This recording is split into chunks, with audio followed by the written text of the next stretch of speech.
এদিকে এসো। মাথা ঠান্ডা করো বিক্রম, মাথা ঠান্ডা করো।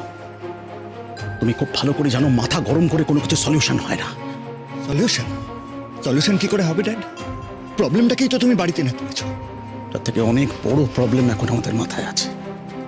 শ্রেয়া, তুমি আর দয়া করে ওর সঙ্গে খারাপ ব্যবহার করে বিপদ ডেকে এনো না, আমরা কিন্তু ফেঁসে যাব।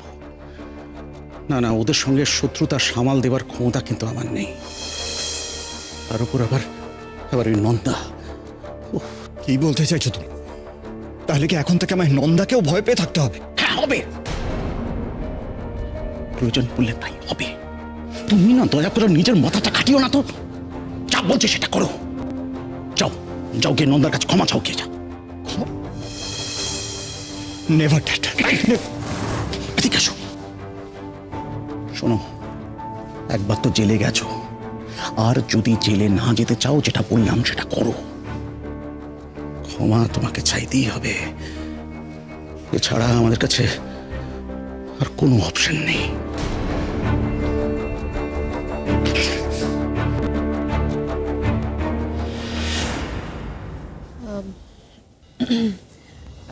নন্দা, বলছি তুমি তো খুব ক্লান্ত, মানে আই থিঙ্ক তোমার একটু রেস্টের দরকার।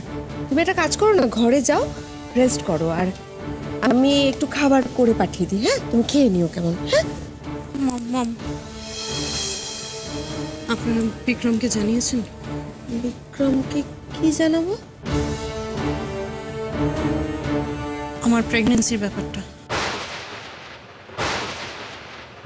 কি কি বললে তুমি? তুমি কি?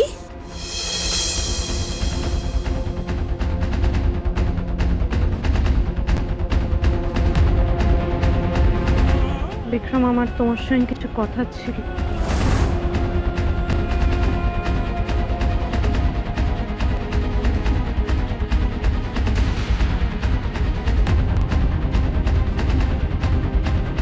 বিক্রম, আমি জানি তুমি আমাকে সহ্য করতে পারছো না, আমার জন্য তোমাকে থানায় থাকতে হয়েছে, কিন্তু একবারও তো জিজ্ঞেস করলে না যে আমি কমপ্লেনটা কেন উইথড্র করলাম।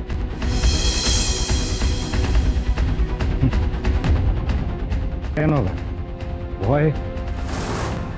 তুমি জানতে যে বিক্রম চ্যাটার্জিকে কোনোভাবেই ফাঁসানো সম্ভব না, তাই তো। বিক্রম, আমি জানি না কেন মম ড্যাড এখনো তোমাকে জানাননি আমি প্রেগনেন্ট।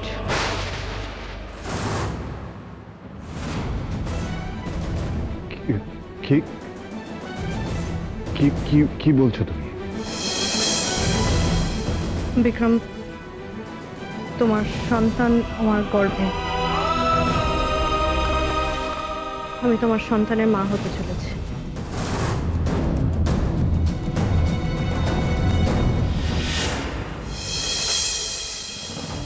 তোরা এসে গেছিস, আমি তোদের জন্য অপেক্ষা করছিলাম। বলছি আনন্দী, নন্দা কেমন আছে গো? একটু বেটার, সবের থেকে রিকভার করতে একটু সময় তো লাগবেই। ও সত্যি বাবা, মেয়েটার উপর ওরা এত অন্যায় করলো না, মানে কি বলবো, আমার ভাবলে কিরকম গায়ে কাঁটা দেয়। ওদের না আত্মীয় বলে পরিচয় দিতে আমার লজ্জা লাগে। যাই হোক আনন্দী, তুমি চেঞ্জ করে নাও, তারপরে একটু এসো তো, তোমার সঙ্গে আমার কথা আছে।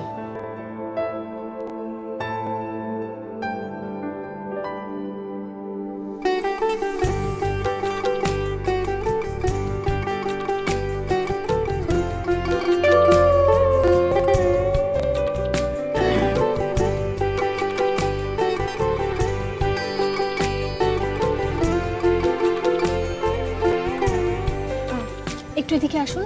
কি হলো?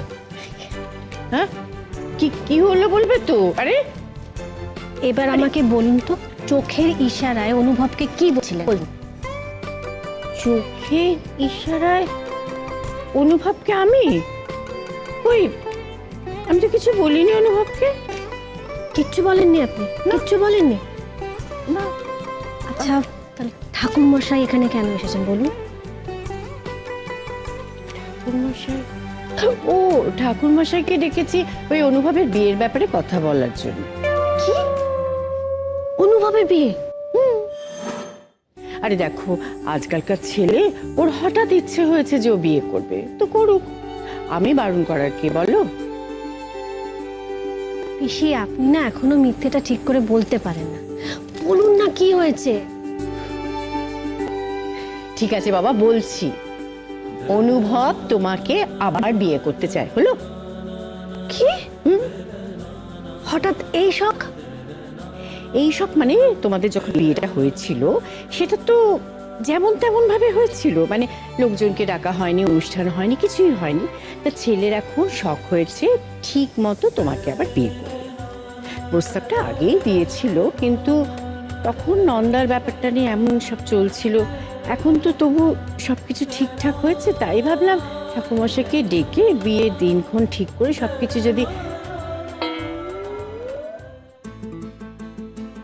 তুমি চুপ করে আছো কেন আনন্দি? মানে তোমার ব্যাপারটাতে মত আছে তো? দেখো, তোমার যদি মত না থাকে তাহলে কিন্তু আমি পরেও বাবা, না না না না, আপনার ছেলে ইচ্ছে প্রকাশ করেছে, টুক করে যদি উঠে যায় কোনো দরকার নেই। আপনি এদিকে আসুন, এইদিকে আসুন। ঠাকুরমশাই, এই যে আপনি যাদের বিয়ে দেবেন, আপনার কি জানা আছে তাদের এটা second marriage? What?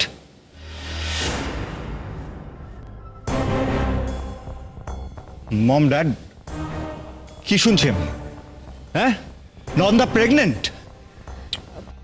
Mom, dad, ও কি বলছে? ও প্রেগনেন্ট মানে? শ্রেয়া, প্রেগনেন্ট মানে যদি না বোঝো তাহলে একটা কাজ করো, ডিকশনারি খুলে দেখে নাও, কেমন? বিক্রম, তুমি এভাবে রিয়াক্ট করছো কেন? এটা তো খুব ভালো খবর। তুমি বাবা হতে চলেছো বিক্রম, বাবা। নন্দা তোমার সন্তানের মা হতে চলেছে, তুমি পৃথিবী আলো দেখতে চলেছো। Stop, stop it, stop it. এসব বোকা বোকা ইমোশনগুলো না আমার আর বিরক্ত লাগে। এসব আমায় বলে তো কোনো লাভ নেই মা। আই ডোন্ট ওয়ান্ট এনি বাচ্চা ফাচ্চা। ওকে ওকে বলো অপারেশন করি। আর একটা খারাপ কথা তুমি বলবে না। একটা শিশু পৃথিবীতে আসতে চলেছে। মম প্লিজ, এটা নতুন কোনো ঘটনা নয় মা। রোজ রোজ পৃথিবীতে কোটি কোটি শিশু জন্মায়। It's just that I'm not interested and I have nothing to do with it. Ananda, এবার বুঝতে পারছি তোমার মহত্বের আসল কারণ। তুমি একা একা বাচ্চা সামলাতে পারবে না, তাই আমাকে ছাড়ালে, তাই তো? Now I got it. তোমার মহত্বের ব্যাক স্টোরি। বিক্রম, তুমি কেন বুঝতে পারছো না? আমি সত্যি তোমাকে বাঁচাতে চেয়েছি Vikram. Please please please please please please stop this nonsense please. তোমার এইসব কথায় না অন্য কেউ ভুলতে পারে না, আমি না।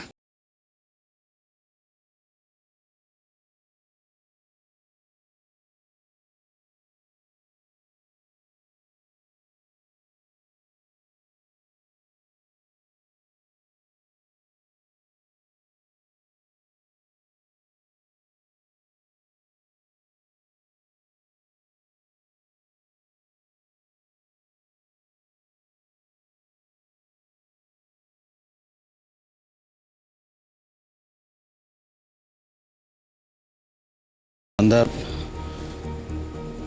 আমি একবার কথা বলি ওর সাথে।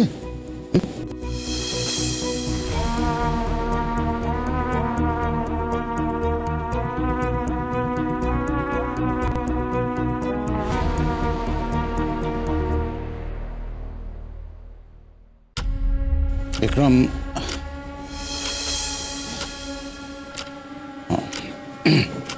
চলো আমার সাথে, চলো। তুমি কিছু মনে করো না বাবা। আসলে কি জানো, এক রাত্রির থানায় থাকতে হয়েছে তো, ব্যাপারটা ওকে খুব হার্ট করেছে, তাই ও এরকম ব্যবহার করছে। কিছু মনে করো না, সব ঠিক হয়ে যাবে।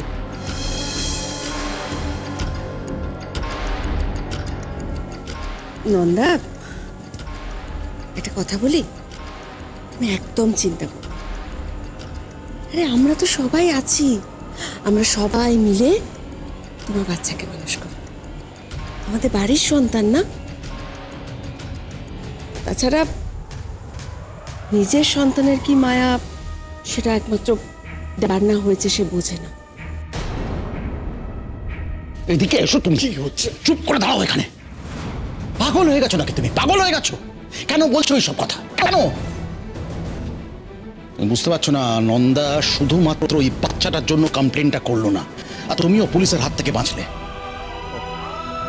আমরা যদি ভেবে থাকে যে ও পুলিশের হাত থেকে আমাকে বাঁচালো বলে আমি এই বাচ্চাটা দায় নেবো, তাহলে খুব ভুল ভাবছে। না না, আমি কোনো বাচ্চার দায় নিতে পারবো না ড্যাড। ও কি ভেবেছে এই বাচ্চাটার কথা বলে আমায় ব্ল্যাকমেল করবে, আপার হ্যান্ড নেবে আমার উপর? সরি ড্যাড, পারবে না। বিক্রম তুমি আমার কথাটা মন দিয়ে শোনো। নো ড্যাড, আমি কোনো কথা শুনতে চাই না। আমি এই মহিলার সাথে কোনো সম্পর্ক রাখতে পারবো না, ব্যাস। ভুল হয়ে গেছে, সত্যি ভুল হয়ে গেছে। তোমাকে কিছু বলা আর উলু বনে মুক্ত ছড়ানো সব এক। You are disgusting, really.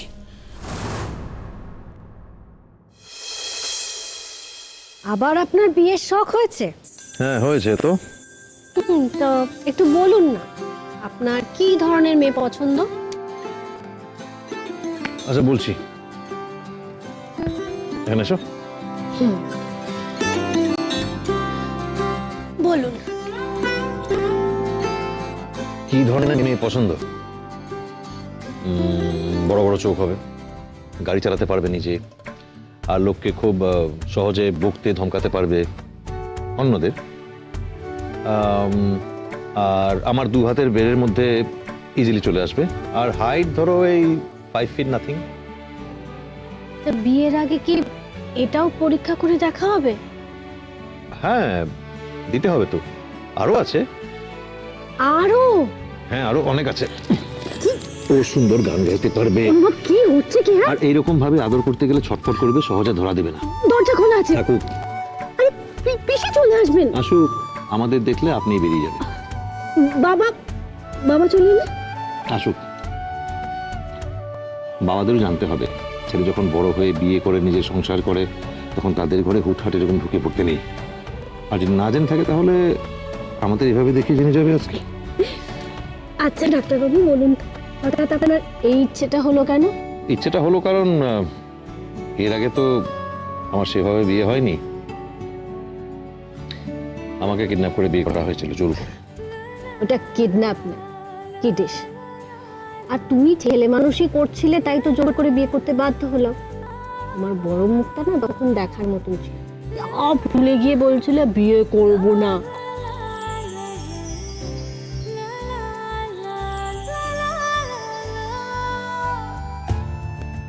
কি সাংঘাতিক নাটকে তুমি আনন্দি। তুমি তো টিভি সিরিয়ালে হিরোইনদেরও হার মানিয়ে দেবে। কিরকম ভাবে তুমি নাটকীয় ভাবে আমার হাত থেকে সিঁদুর নিয়ে পড়লে মনে আছে? কি করতাম? তুমি যা ছেলে মানুষই করছিলে। আর মারা কি করতো জানো ছেলেবেলায়? তেতো খেতে না চাইলে ইদার জোর করে তেতোটা খাওয়াতো, নয়তো ভুলিয়ে খাওয়াতো। আমাদের বিয়েটাও ঠিক সেরকম। সত্যি আনন্দি, আমি এখনো মাঝে মাঝে ভাবি তুমি না থাকলে যে আমার কি হতো। তুমি কি করতে বা তোমার কি হতো আমি সেটা কখনো ভাবিনি। আমি শুধু ভেবেছি তুমি আমার পাশে না থাকলে, আমার সঙ্গে না থাকলে আমি কি করতাম। তাই যখন বুঝতে পারলাম তুমি আমাকে খুব ভালোবাসো, সময় নষ্ট না করে তোমার কথা না মেনে আমি বিয়েটা করলাম। আমি বুঝেছিলাম তোমার সেই নায়ের মধ্যেও অসম্ভব জোরালো হ্যাঁ লুকিয়ে আছে। তুমি আমাকে এত বোঝো? তুমিও তো আমাকে খুব ভালো বোঝো। দেখো তুমি ঠিক বুঝতে পেরেছো। আমি চাই আমাদের বিয়েটা হোক, শঙ্খধ্বনি হোক, উলু বাজাক, আমরা শাক পাকে ঘুরি। ঠিক বুঝতে পেরেছো তুমি?